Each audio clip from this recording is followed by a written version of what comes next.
Mesdames et messieurs, bonsoir. Soyez les bienvenus dans cette nouvelle édition du journal en français. Voici les titres. Célébration de la Journée mondiale de la liberté de la presse. Lancement officiel des produits bois. Célébration du 140e anniversaire de la Journée internationale des travailleurs. Le ministère de l'Information a célébré la Journée mondiale de la liberté de la presse avec une exposition de photos et une cérémonie en hommage aux journalistes nationaux et internationaux morts ou portés disparus pendant la guerre au Cambodge.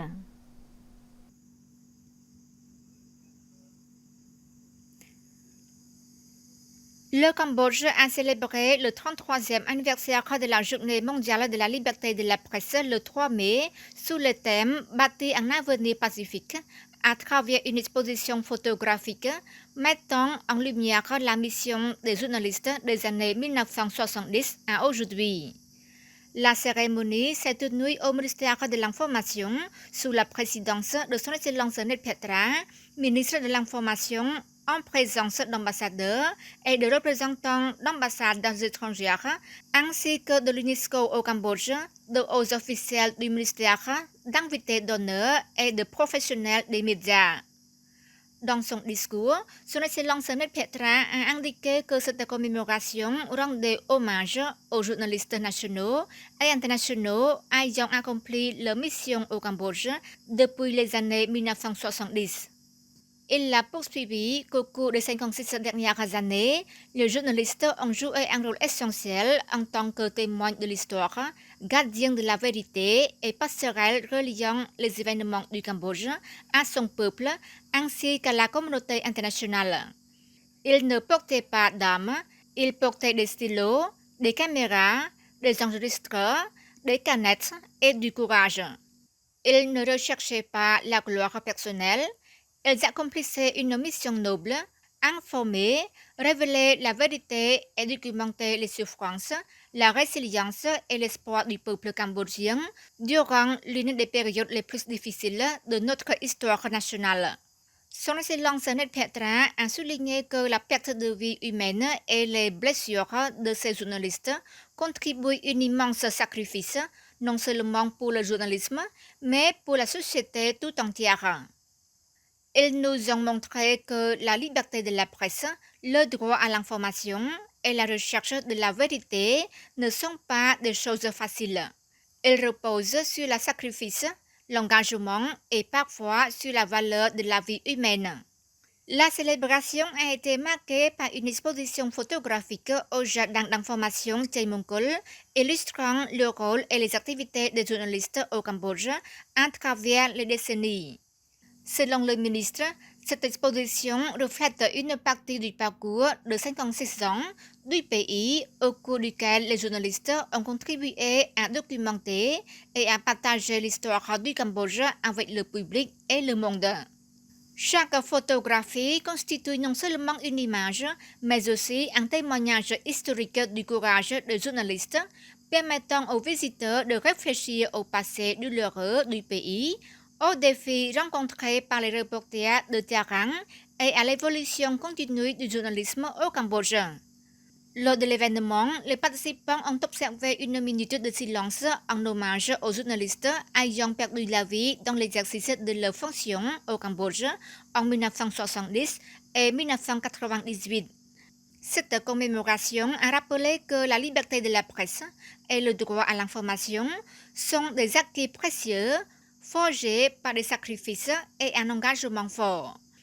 Elle a également appelé la nouvelle génération de journalistes à défendre le professionnalisme, l'éthique et la vérité comme fondement de la paix et du développement durable.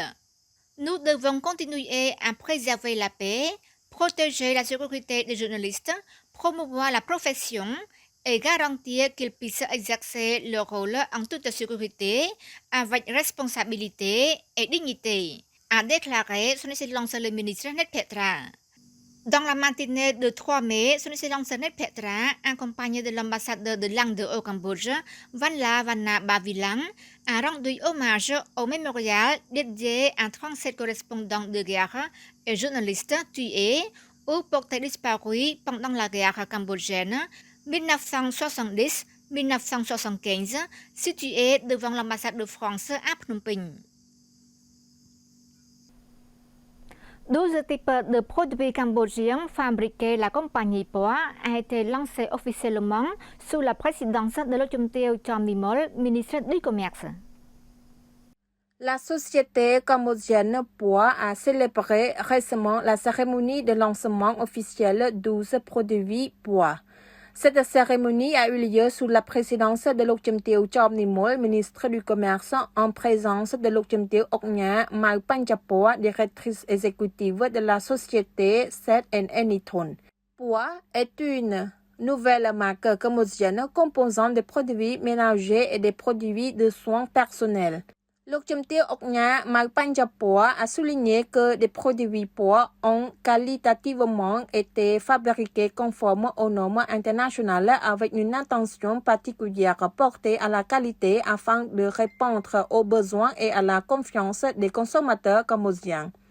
À cette occasion, Lokchumteo Chomnimol, ministre du Commerce, a exprimé ses félicitations et sa haute appréciation à la société Set Nitron Co. Ltd pour ses efforts dans le développement des produits locaux de ménager et des produits de soins personnels avec succès.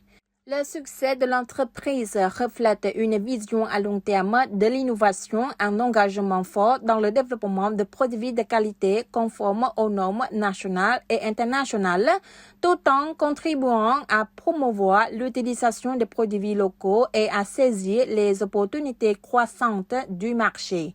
Profitant de cette occasion, Lokchumteo Chomnimol a également formulé plusieurs recommandations aux parties prenantes afin de poursuivre conjointement la mission de promotion des produits locaux comme suit.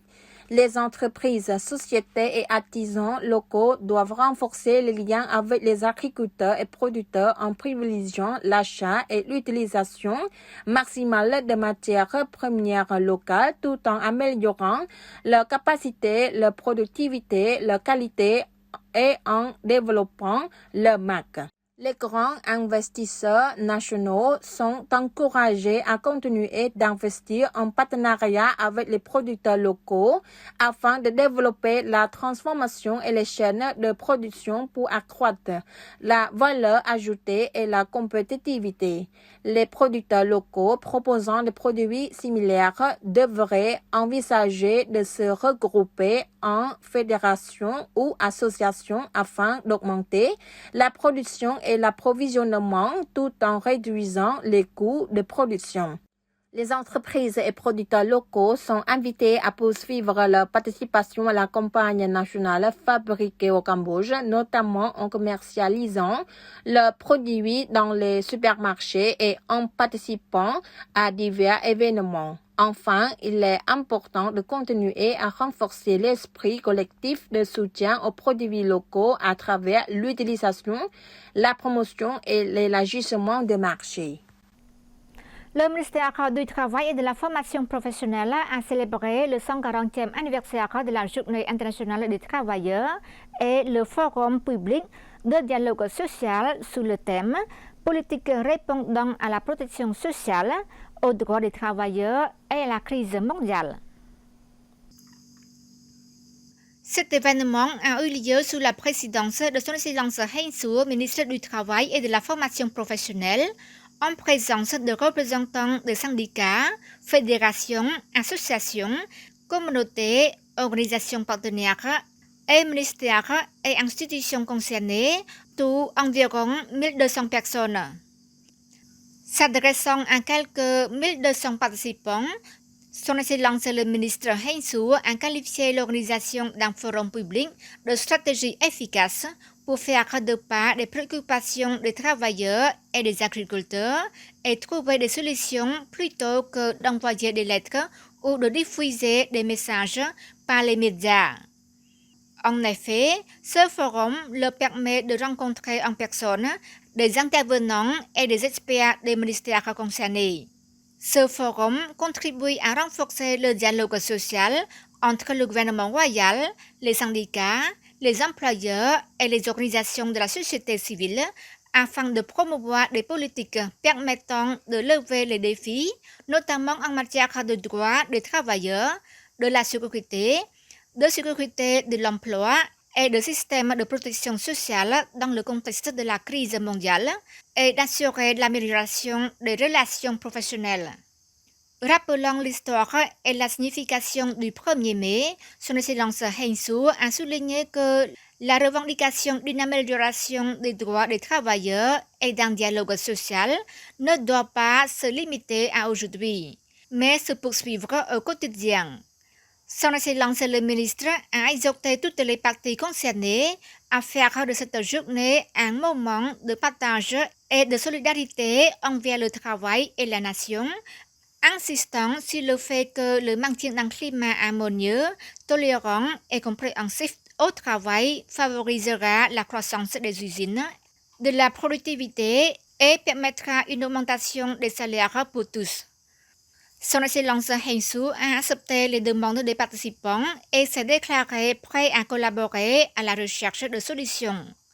Il a également exhorté les dirigeants des syndicats et des membres, ainsi que les travailleurs et les employeurs, à poursuivre leur opération dans un esprit de compréhension et de tolérance mutuelle, dans le respect du droit applicable afin de protéger les intérêts communs et de garantir l'harmonie des relations professionnelles et l'attractivité du pays pour les investissements.